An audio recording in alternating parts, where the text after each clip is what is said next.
Komisioni Shtetëror Zgjedhor në Tetov ka bërë të ditur se gjithsej në terren do të verifikohen 6293 adresa të dyshimta në komunat e Pollogut. Sipas Dehar Mustafit, udhëheqësi i Komisionit Shtetëror Zgjedhor në Tetov, që nga dita e hënë kanë filluar verifikimet në terren për votuesit fiktiv. Në Tetov dhe komunat përreth gjithsej do të verifikohen 6293 adresa, për të cilët ka dyshim edhe që nga dita e hënë, anketuesit janë në terren.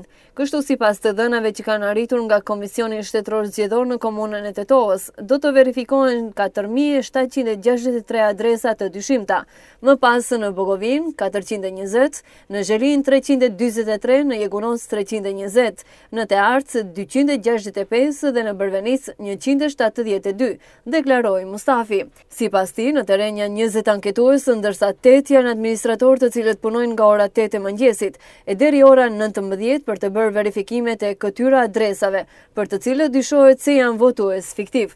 Pyetësori është edhe në gjuhën shqipe dhe në gjuhën maqedonase. Plotësimin e këtij pyetësori është në bazë vullnetare dhe ka të bëjë gjithnjë me mospërputhjen e të dhënave të Komisionit Shtetëror Zgjedhor dhe Ministrisë së Punëve të Brendshme për adresat e banimit.